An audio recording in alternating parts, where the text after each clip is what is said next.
এই একটু ফ্রেশ হয়ে বসলাম এক কাপ চা নিয়ে।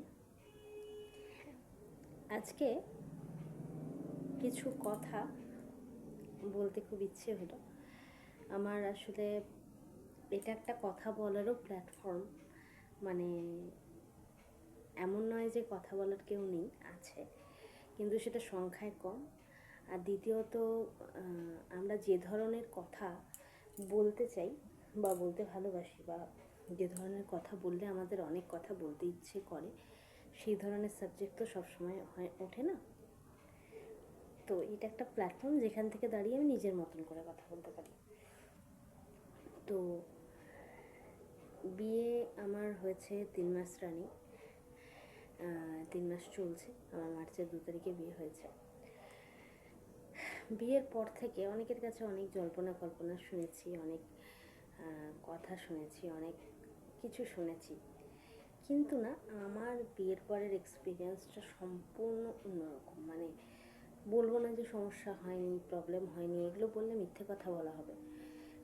প্রবলেম হয়েছে, কিন্তু সেই প্রবলেমে সব থেকে বেশি আমাকে সাহায্য করেছেন, আমার যখনই কোনো সমস্যা হয়েছে, যখনই কোনো প্রবলেমে আমি পড়েছি, তখনই সব থেকে বেশি যার থেকে আমি হেল্প পেয়েছি সেটা আমার হাজব্যান্ড।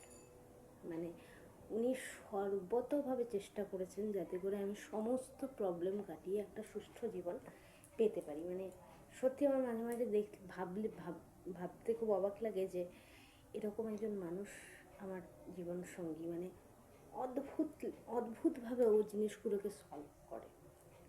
আমার বাড়ির লোকগুলো এবং আমি নিজেও, আমি তো বটেই, তার সাথে সাথে আমার পরিবারও ওকে খুব ডিপেন্ড করি।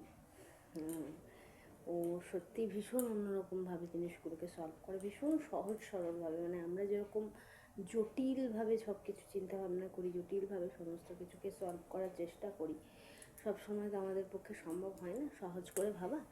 তো কিন্তু ওর ক্ষেত্রে ব্যাপারটা অন্যরকম। ও না ব্যাপারগুলোকে খুব সহজ সরলভাবে দেখে এবং সহজ সরলভাবে ব্যাপারগুলোকে নিয়ে চিন্তাভাবনা করতে পারে। তো বিয়ের আগে যেমন আমি ভীষণ রকমভাবে বই পড়তাম, বিয়ের পর সেই বই পড়ার স্পেসটা আমার নষ্ট হয়ে যায়নি, একদমই যায়নি। আমি যদি ব্যাক ক্যামেরায় আপনাদের দেখাই তাহলে বুঝতে পারবেন যে এখনও আমার কাছে আমার ঘরের মধ্যে 3টে বই রাখা রয়েছে। 3টে না, 2, হ্যাঁ, তিনটেই বই রাখা রয়েছে এই মুহূর্তে আমার ঘরে। আর ঘরের মধ্যে বই রাখার এত সমস্যা হয়েছে যে বইগুলোকে হাজব্যান্ড একটা মানে বাধ্য হয়েছে, মানে এত পরিমাণে বই বেড়ে গেছে যে অন্য আর কোনো সামগ্রী, অন্য কোনো আর কি জিনিসপত্র, আলমারি টালমারি হেনা তেনা কিছু কেনা যাচ্ছে না। আমার যেহেতু ওপরতলা হয়নি এখনও, কাজ চলছে, মানে একটা কাজ হয়ে এখন আপাতত কিছু আর্থিক কারণে একটু বন্ধ রয়েছে আর কি। এবার সেই কারণের জন্য যেহেতু এই একতলাটাই ভরসা, ফলে তো সবসময় সব জিনিস যেহেতু এখানেই এনে রাখতে হয়, হয়তো যদি সব সব বাড়িটাই যদি বই বই করে ভর্তি করে ফেলি তাহলে বাকি জিনিসগুলো আর রাখতে পারবো না, আমরাও নাড়াচাড়া করতে পারবো না। তো সেই অভ্যেসটা বহাল তবিয়তে রয়েছে এবং সেটা বেড়েছে। মানে আমার মামা বা আমার বাকিরা, আমার হাজব্যান্ড আমাকে প্রচুর একটা পরিসর দিয়েছেন, যেখান থেকে দাঁড়িয়ে এই অভ্যেসটা আমি বজায় রাখতে পারি প্রথমত। কিন্তু খুব আনলাকিলি আমার বই পড়ার অভ্যেসটা চলে গেছে। এখন আমার আর না একটা না অতক্ষণ ধরে বই পড়তে পারি না।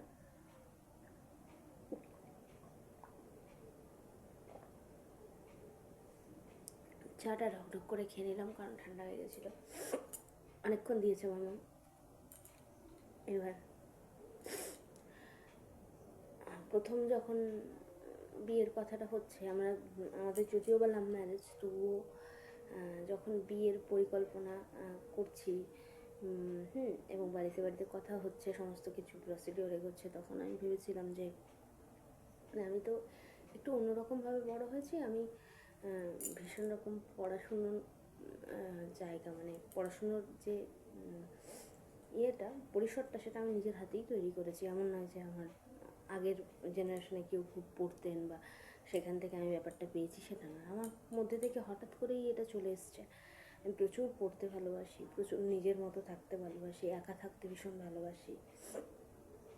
আমার প্রচুর কথা থাকে নিজের সঙ্গে বলার মতন। তো এই সমস্ত কিছু দেখলাম যে এখানে এসে এনহ্যান্সড হলো, এখানে কোনো সমস্যা হলো না আমার। এবং কাজকর্ম, যেটা আমরা ভেবে থাকি যে সমস্ত কাজকর্ম বাড়ির বউ মানে বউ হয়ে যাওয়ার পর, এখনও যদিও আমার বলা যেতে পারে যে নতুনই বিষয়টা, অনেকে হয়তো বলতে পারেন যে পুরনো হলে বোঝা যাবে, কিন্তু আমি তো এই মানুষগুলোর সঙ্গে রয়েছি, এই মানুষগুলোর মনন আমি দেখতে পাচ্ছি চোখের সামনে। তো বিয়ের পর আমাকে সেইভাবে কিছুই করতে হয় না, সমস্তটাই। যে আমি শাড়ি পরে রয়েছি, এই শাড়ি আমি আগের একটা ভিডিওতে আপনাদেরকে বলছিলাম যে আমি শাড়ি পরতে পারি না, তো সেটাও ধরে টরে আমার হাজব্যান্ড, আমার মামা আমাকে শিখিয়ে দিয়েছে, মাও খানিকটা শিখিয়েছে বিয়ের আগে। তো বিয়ের পরে কাজকর্ম সেরকম কিছুই করতে হয় না আমাকে। আমি সকালবেলা উঠে শুধু একটুখানি করি, হচ্ছে কী করি জানো, 8টার সময়, হ্যাঁ 8টার সময়, 7:30 8টার সময়, এটা কিন্তু রেগে যাবেন না, এটা আমার জীবনের দিনলিপি, যেটা আমি আপনাদের সাথে শেয়ার করছি। আপনাদেরটা অন্যরকম হতে পারে, সেটার প্রতি আমার শ্রদ্ধা রইল। তো এবার ঘুম থেকে উঠি 7:30 পৌনে 8টার সময়, বর বেরোয়, তারপরে চাও মামামি করে দেয়। তারপরে হচ্ছে আমি একটু বিছানাপত্র ঝেড়ে তারপর মুখ ধুই। তো মুখ টুক ধুয়ে তারপরে হচ্ছে একটুখানি আমি কাপড় জামা রাতে থাকলে ভিজিয়ে বের করে দিই, ঘরটর গুছিয়ে ঘরটর মুছে কেচে নিই, ব্যাস কাচাকুচিটা করে দিই। বাকিটা মামনি মেয়েদের সামলে দেয়। তো এবার এই সময়টা আমি পাই বলে আমি প্রচুর বই পড়তে পারি। আমার যে অভ্যেস, আমি প্রচুর ইন্টারভিউ শুনি। আমার অনুপমা ব্যানার্জি আমার ভীষণ প্রিয় একজন সাইকোলজিস্ট, এবং তার সঙ্গে মানে আমার অনুপমাদের প্রত্যেকটা ইন্টারভিউজ, প্রত্যেকটা লেখা ভীষণ ফেভারিট, সেগুলো দেখি। আমি সিনেমা দেখতে ভীষণ ভালোবাসি, লিখি, এই কাজগুলো আমি করতে পারি। তো আমার শুধু মানে একটাই কথা মনে হয় মাঝে মাঝে, যে কোনো কিছুই আমার হ্যাম্পার হয়নি, বরং আমার এখানে আসার পরে জিনিসগুলো অনেক এনহ্যান্সড হয়েছে। আমি আমার আশেপাশে আমার সহযোদ্ধা হিসেবে আমার হাজব্যান্ডকে পেয়েছি, আমার একটা পরিবার হয়েছে খুব সুন্দর, এবং উই আর হ্যাপি। মানে এই যে ভালো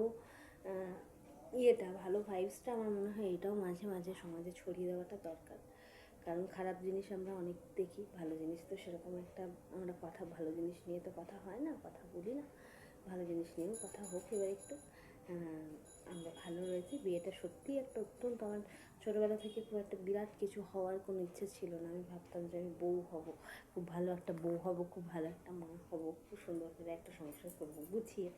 সে সমস্তটাই আমি করতে পারছি, এবং সত্যিই খুব ভালো রয়েছি। মানে ভালো সময়টাকে এইভাবেই ক্যাপচার করে রাখছি, কারণ জীবন তো খুব তাৎক্ষণিক, কোনো কিছুই আর কি স্থায়ীভাবে অনেক দিন পর্যন্ত চলে না। এবার হয়তো অন্যরকম সময় আসে, তারপর হয়তো আবার অন্যরকম সময় আসে, এবং প্রত্যেকটা একটা লেসন্স। তো এই সময়টা সত্যিই খুব সুন্দর, এই সময় সত্যিই খুব ভালো রয়েছে। আশা করি আপনাদের সবার আশীর্বাদে সামনের সময়টাও ভীষণ ভীষণ ভালো কাটবে। আপনারা সবাই আশীর্বাদ করবেন, ভালোবাসা দেবেন। আর যদি আমার চ্যানেলটা ভালো লেগে থাকে তাহলে লাইক করবেন, শেয়ার করবেন, কমেন্ট করবেন, এবং সাবস্ক্রাইব কিন্তু অবশ্যই করবেন। এবং ভিডিও যখন দেখবেন তখন প্লিজ ভিডিওটা শুরু থেকে শেষ পর্যন্ত দেখবেন, তাতে করে ভিউজটা কমপ্লিট হলে আমরা ওয়াচ টাইমটা পাই আর কি, কষ্ট করে ভিডিও বানাই তো। যাই হোক, ভালো থাকবেন সবাই, নমস্কার।